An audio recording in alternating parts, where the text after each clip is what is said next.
Hello, thank you for clicking this video. कल की video में हमने इक्विटी और डेब्ट के बारे में पढ़ा था और हमने इलेक्टोरल बॉन्ड्स के बारे में पढ़ा था।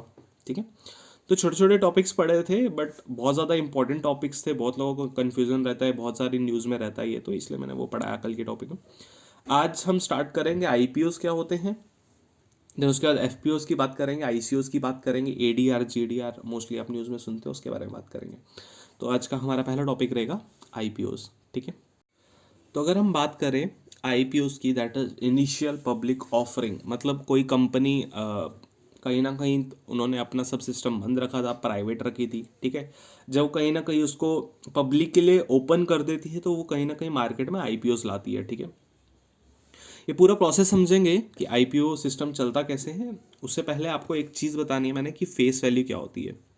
ठीक है, फेस वैल्यू या पार वैल्यू क्या होता है। जैसे मैंने कल की वीडियो में बताया था, ठीक है, जिन्होंने नहीं देखा तो उसके लिए बता देता हूँ। जैसे एक कागज़ है, कागज़ पे लिखा है 10 रुपये और बोला गया है कि 4% के इंटरेस्ट पे आपको ये देंगे हम 2 साल के लिए। ठीक है, गवर्नमेंट आपसे 10 रुपये ले रही है 4% पे 2 साल के लिए। ठीक है, तो गवर्नमेंट बोल रही है कि 2 साल के बाद ही हम आपको ये पैसे वापस दे देंगे, जो आपका प्रिंसिपल अमाउंट रहेगा, और 2 साल तक आपको इंटरेस्ट भी देते रहेंगे। ठीक है, तो कहीं ना कहीं ये जो 10 रुपये इसकी ये फेस वैल्यू हो जाएगी। ठीक है, अब कई बार क्या होता है कि जैसे हम शेयर्स की बात कर रहे थे, ये हमारा मेन जो है वो शेयर्स के साथ रहेगा, बॉन्ड्स के साथ इसका कोई काम नहीं है। जैसे जब हम शेयर्स की बात करते हैं, शेयर्स की बात मैंने आपको कल बताई थी अच्छे से कि क्या होता है कि कोई भी कंपनी जो है या वो क्या करता है, अपने मार्केट में लिस्ट करता है। वो हम अभी अच्छे से पढ़ेंगे कैसे लिस्ट करता है। ठीक है, फिर उसके पास कंपनी के उसको 100 रुपये चाहिए था, तो वो बोलता है, मार्केट में जाता है और बोलता है कि 100 रुपये मेरे को इन्वेस्टमेंट कर दो मेरी कंपनी में, मैं आपको कंपनी में आपको वो बना देता हूँ। ठीक है, ओनर बना देता हूँ। ठीक है, जब हम बात कर रहे थे कल, जब हमने बॉन्ड्स पढ़े थे, बॉन्ड्स में क्या होते थे, क्रेडिटर्स होते थे, बट शेयर में क्या होता है, ओनर होता है। ठीक है, अब क्या होता है कई बार इसमें क्या होता है, मोस्टली शेयर्स में क्या होगा, सबसे पहले कंपनी क्या करेगी, हायर करेगी एक अंडर राइटर को। ये टर्म आपको पढ़नी है, under writer. Company under writer को मतलब कहीं ना कहीं हायर करेगी। ये मोस्टली बैंक्स रहेंगे या कोई भी इन्वेस्टमेंट कुछ भी रहेगा, उसको बोलेंगे कि आपको हम 20 रुपये दे देंगे। ठीक है, 20 रुपये दे देंगे आप, तो आप हमारे अंडर राइटर हो, आप जाओ। ठीक है, आप हमारा ड्राफ्ट बना के सेबी के अप्रूवल के लिए भेज दो। तो अंडर राइटर जाएगा सेबी के पास अप्रूवल लेके कि हाँ आप अप्रूव कर दो कि आईपीएस हमें मार्केट में निकालना है। कंपनी बोलेगी हमें पब्लिक लिमिटेड बनानी है प्राइवेट लिमिटेड से, तो ये मार्केट में चला जाएगा। अब ये मार्केट में जब गया, सेबी के अंडरराइटर ने सेबी को बोला कि सर इसको हाँ कर दो, तो सेबी ने दे दिया अप्रूवल हाँ। तो अंडरराइटर क्या करेगा, ये एप्लीकेशन भेजेगा पब्लिक में एप्लीकेशन भेजेगा और सेल करेगा शेयर्स को। ये अंडरराइटर, यहाँ पे कंपनी का कोई काम नहीं है, अजय नाम की कंपनी है उसका कोई काम नहीं है, ये अंडर राइटर का काम है। लाइक एसबीआई को मैंने बोला कि मैं आपको फीस दे रहा हूँ, आप ये काम करो। तो पब्लिक में सेल करेगा शेयर्स को। जब वो शेयर्स को सेल करेगा, किस किस वैल्यू पे करेगा, फेस वैल्यू पे। या तो फेस वैल्यू पे करेगा या तो हायर करेगा। अब हायर का एक मतलब कंसेप्ट रहता है, हायर तब होता है, एग्जाम्पल के तौर पे उसकी फेस वैल्यू 10 रुपये, अब बहुत ज़्यादा लोग आ गए खरीदने के लिए, तो हायर इस तरह से हो जाएगा कि उसकी मार्केट वैल्यू जो हो जाएगी वो 12 रुपये हो जाएगी। एक्चुअल में वो 10 रुपये का ही है, पर मांग बढ़ी उस हिसाब से उसको 12 रुपये कर देंगे, क्योंकि मैक्सिमम लोगों को पता है कि उसमें से मुनाफा मिलेगा ही मिलेगा। अगर हम 12 रुपये डाल रहे हैं तो हमें वो 14-15 रुपये मिलेगी, तो हमारे लिए बहुत फ़ायदा है। तो लोग वो फेस वैल्यू से ज़्यादा भी कभी कभार खरीद लेते हैं। ठीक है, अब क्या होगा, अगर तो वो टोटल 100 थे, ठीक है, 100 शेयर्स थे, अब क्या वो फेस वैल्यू पे लगभग 60 लोगों ने खरीद लिया है। ठीक है, 60 लोगों ने 60 शेयर्स खरीद लिए। अब पीछे भी इतने बचे, पीछे बढ़ गए 40। अब 40 जो शेयर्स रहेंगे, यहाँ पे गेम बदलती है। अब आप बोलोगे कि यार जो कंपनी वाला है, जो अजय नाम की कंपनी है, ठीक है, वो खुद भी तो जाके अपना कर सकता था, उसने क्यों 20 रुपये फीस दी। वो इसलिए फीस देता है, क्यों, क्योंकि ये जो 40 शेयर्स बच गए ना, कि अगर लोगों ने नहीं खरीदे, तो ये 40 शेयर्स जो अंडर राइटर होगा ना, जो एसबीआई बैंक होगा ना, उसको खरीदने पड़ेंगे। He is bind to buy that left over या अनसोल्ड शेयर्स। ठीक है, so this is going to be the full process for IPOs, कि आईपीओज मार्केट में कैसे निकलते हैं, किस तरह से होते हैं ये आपको समझ आ गया होगा, ठीक है। और एक और चीज़ है, अब आप बोलोगे कि एग्जाम्पल के तौर पे हम गए, ठीक है, ये मार्केट में बिक रहे हैं, मार्केट में इन द सेंस कि एसबीआई की ऐप पे बिक रहे हैं ये शेयर्स। अब यहाँ पे एक टर्म आती है अजबा। अजबा का फुल फॉर्म होता है application supported by blocked amount. अब क्या होता है, जब भी कोई शेयर वाला सिस्टम होता है ना, शेयर जब मार्केट में आते हैं, तो शेयर वाले सिस्टम में ना, जब आपको लाइक आईपीओ ने शेयर्स निकाले, ठीक है, आईपीओ को किसी कंपनी का शेयर निकला 100 रुपये का, जब ये मार्केट में निकलेगा ना, तो लोग क्या बोलेंगे कि हाँ हम खरीद लेंगे, हम खरीद लेंगे, लोगों ने रजिस्टर करवा दिया, हाँ हम खरीद लेंगे, वहाँ पे वो पैसे प्लेज नहीं कर रहे हैं, वो बोल रहे हैं हम खरीद लेंगे। तब इससे क्या हो जाएगा कि कहीं ना कहीं उसकी फेस वैल्यू क्या बढ़ जाएगी या तो घट जाएगी। तो उससे क्या होगा कि अगर तो वो बंदे ने बाद में लेटर पीरियड में नहीं खरीदे तो कंपनी को तो उस हिसाब से नुकसान हो जाएगा, ठीक है, क्योंकि अगर उस बंदे ने नहीं खरीदे। तो ये सिस्टम लाया गया है सेबी के द्वारा। इस सिस्टम में क्या होता है कि आपको अजबा अकाउंट बनाना पड़ेगा, application supported by block account. आपको अजबा अकाउंट बनाना पड़ेगा। अजबा अकाउंट में क्या होगा कि आपका अगर आप 10 रुपये डाल रहे हो किसी भी आईपीओ में, तो वो आपके 10 रुपये ब्लॉक हो जाएंगे। मतलब आपने शेयर बुक करा, ये 10 रुपये आपके ब्लॉक हो जाएंगे, ना ही आप इसको निकाल पाओगे, ना ही आपको इसका इंटरेस्ट आएगा, ना ही कुछ होगा। अब जब कहीं ना कहीं एंड में जाके अगर आपको वो शेयर मिल जाता है, क्योंकि शेयर लेने के लिए 100 लोग आ रहे हैं, टोटल 50 ही शेयर होंगे, तो कहीं ना कहीं 50 लोगों को ही मिलेंगे, 50 को नहीं मिलेगा। जिन्होंने ज़्यादा पैसे दिए होंगे कहीं ना कहीं उन्हीं को मिलेगा। तो अब ये जो 10 रुपये आपने डाले होंगे, अगर आपको ये तो मिल जाता है तो आपको, ठीक है, ये अजवा अकाउंट से 10 रुपये कट जाएंगे। पर आपको मिल भी जाता है और कहीं ना कहीं आपके ये पैसे नहीं कटे, आपको खुद यहाँ पे क्लिक करना है, ओके दबाना है, तो क्या बता आप एंड में बोलो कि नहीं मैं नहीं डालूंगा पैसे। तो इसलिए ये सिस्टम लाया गया है कि लोग इस तरह की धंधलेबाजी नहीं कर सके, इसलिए अजवा अकाउंट का सिस्टम चालू करा गया है, ठीक है। So this is all about the IPOs की इनिशियल पब्लिक ऑफरिंग क्या होता है। अब नेक्स्ट हम इंपॉर्टेंट चीज की बात करते हैं, इसके साथ मिलता जुलता टॉपिक है, that is follow on public offer, इसको बोलते हैं एफपीओ, ठीक है। आईपीएल में तो हमने सिंपल बात करी कि क्या होता है कि कंपनी सबसे पहली बार जब कहीं ना कहीं प्राइवेट कंपनी से पब्लिक लिमिटेड बना रही हो, तो लोगों के शेयर्स आते हैं, लोग ओनरशिप ले लेते हैं कंपनी में। फॉलो ऑन पब्लिक ऑफर क्या होता है कि कंपनी ने पहले ही आईपीओ निकाल दिए हैं, ठीक है, कंपनी ने पहले ही 100 रुपये मार्केट से उठा लिए हैं।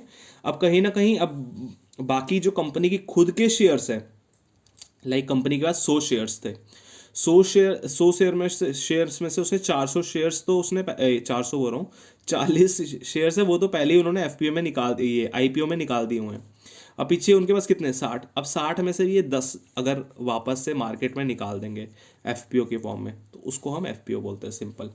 कि फॉलो ऑन पब्लिक ऑफर, कि कभी कंपनी क्या होता है उसने पहले ही आईपीओ शेयर्स निकाल दिए हैं, पहले ही निकाल दिए हैं, अब वो दोबारा से और शेयर्स जो है कहीं ना कहीं मार्केट में निकाल रहा है, किसके लिए, कैपिटल के लिए, कि उसको पैसा मिले, वो इन्वेस्टमेंट करे, फायदा कमाए, तो इसको बोलते हैं फॉलो ऑन पब्लिक ऑफर, ठीक है। ये मुश्किल टॉपिक नहीं है, बस इतना ईजी है, ठीक है। अब हमने सिंपल मार्केट की जब हमने बात करी कि जब लीगल टेंडर होता है उस तरह के जो भी पैसे होते हैं उसमें हम लोग आईपीएस या एफपीओस के साथ काम करते हैं। ये हम नेक्स्ट बात कर रहे हैं आईसीओस की, that is initial coin offering. अब इसमें क्या होता है, कोई भी एक कंपनी है, ठीक है, कोई भी कंपनी है लाइक ए नाम की। अब इस कंपनी को ना अपनी न्यू क्रिप्टो करेंसी निकालनी है। अब क्रिप्टो करेंसी क्या होती है वो मैंने आपको पढ़ाई हुई है, ठीक है। क्रिप्टो करेंसी बहुत पुरानी वीडियोस है, आप देख सकते हो जाके, ज़्यादा पुराने भी नहीं है, 10-15 वीडियोस पीछे ही होगी। तो न्यू क्रिप्टो करेंसी निकालनी है, किसी भी कंपनी ने न्यू लॉन्च करनी है या फिर उनको कोई ऐप निकालनी है, ठीक है। कहीं ना कहीं ये जो सब चीज़ें रिलेटेड होगी वो क्रिप्टो करेंसी की होगी। अगर ऐप या कुछ सर्विस वर्विस देनी है एग्जिस्टिंग क्रिप्टो करेंसीज की, मतलब जो एग्जिस्ट कर रही है अभी क्रिप्टो करेंसी, उसके रिलेटेड जो भी चीज़ें होंगी, तो कंपनी कहीं ना कहीं इन्वेस्टर की मनी चाहता है कि लोग उसको पैसे दें, तो वो बाहर मार्केट में क्या निकालेगा, आईसीओज निकालेगा, इसको बोलते हैं इनिशियल कॉइन ऑफरिंग, ठीक है। जैसे वहाँ पे आईपीओज था, इसको बोलते हैं आईसीओज। इसमें क्या होता है कि आईसीओ जब ये निकालेगा, इन्वेस्टर आएगा, लाइक मैं जाऊँगा, अजय जाएगा, ठीक है, 10 रुपये का खरीद लेगा, ये शेयर्स इसके खरीद लेगा। अब हमें यहाँ पे इसको शेयर्स नहीं बोलते हैं, ये बस चीज़ दिमाग में रखना है, इसको शेयर्स नहीं बोलते, इसको टोकन्स बोलते हैं। तो जब मैं ये 10 खरीदूंगा तो इनको मैं शेयर्स नहीं बोलूँगा, इसको मैं टोकन्स बोलूँगा, ठीक है। इनको मतलब मैं बोलूँगा कि मैंने उस कंपनी में इन्वेस्ट करा और उन्होंने मेरे को टोकन्स दिए। क्लियर है इतना। अब ये वाले टोकन से मैं कहीं ना कहीं फ्यूचर में जाके कोई भी कंपनी के कॉइन्स खरीद सकता हूँ।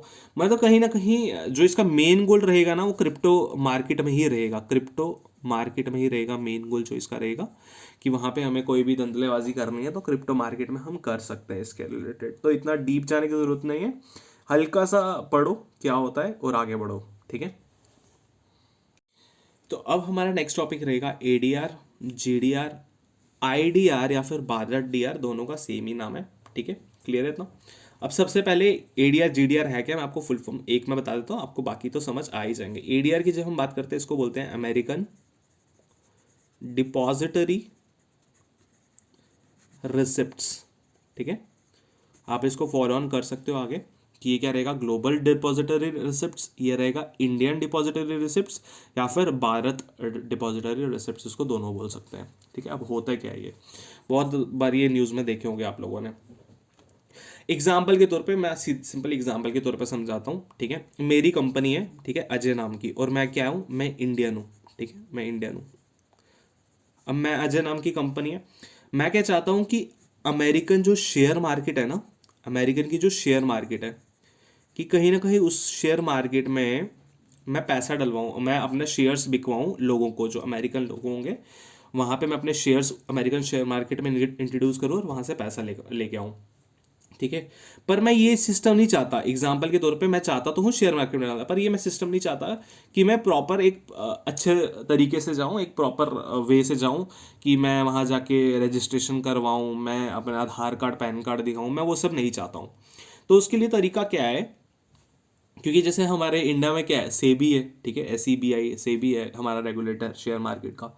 तो ऐसा अमेरिका का भी होगा, तो वहाँ पे बहुत सारी चीज़ें होगी, लेंथी प्रोसेस होगी, मिनिमम टू मिनिमम 10 दिन तो लगेंगे ही लगेंगे। तो मैं नहीं चाहता ये मैं इतनी लंबी प्रोसेस में जाऊँ, तो मैं क्या करूँगा, मैं जो हूँ मैं इंडियन हूँ, मैं अमेरिकन नहीं हूँ, मैं नॉन अमेरिकन हूँ, ठीक है। मैं क्या करूँगा, मैं जाऊँगा अब शेयर्स लेके अमेरिकन शेयर मार्केट में नहीं जाऊँगा मैं, इधर टिक, इधर क्रॉस कर दो, इधर टिक कर दो, मैं जाऊँगा अमेरिकन बैंक में। मैं अमेरिकन बैंक में जाऊँगा, उनको बोलूँगा ये लो भैया मेरे शेयर्स, ठीक है। उस शेयर्स को लेके अमेरिकन बैंक जाएगा कहीं ना कहीं मार्केट में इशू करेगा ADR, that is American depository receipts. अब मैंने बैंक को दिए तो कहीं ना कहीं बैंक काइंड ऑफ मेरा अंडर राइटर हो गया, तो बैंक को मैं कहीं ना कहीं फ़ायदा दूंगा, और बैंक के पास मेरा पूरा डाटा वाटा पड़ा होगा कि मैं कैसा हूँ क्या नहीं हूँ। क्योंकि सेबी अगर जैसे उनकी शेयर मार्केट का जो भी रेगुलेटर है उधर पे, उसने भी कहीं ना कहीं मेरा बैकअप भी चेक करना था, अमेरिका भी कहीं ना कहीं यही करेगा।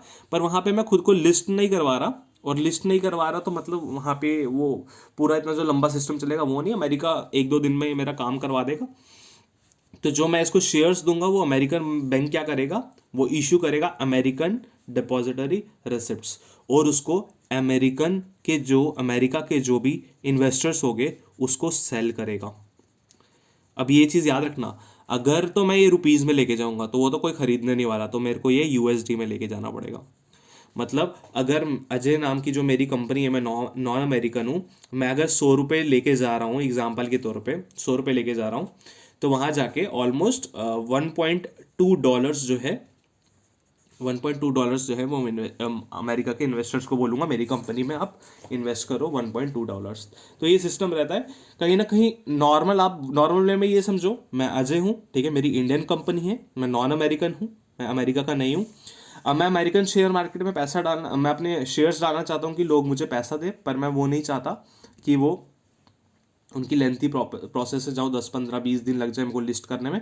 मैं क्या करूँगा, अपने शेयर्स लेके जाऊँगा अमेरिकन बैंक के पास, उसको थोड़ा सा लालच दूंगा, अमेरिकन बैंक क्या करेगा, अमेरिकन डिपॉजिटरी रिसिप्ट्स निकालेगा। ये अमेरिकन डिपॉजिटरी रिसिप्ट्स क्या करेगा, जो है अमेरिकन इन्वेस्टर्स जो भी होंगे, अमेरिकन के जो भी लोग होंगे वो इन्वेस्ट करना चाहते हैं, वो इन्वेस्ट करेंगे US डॉलर्स में।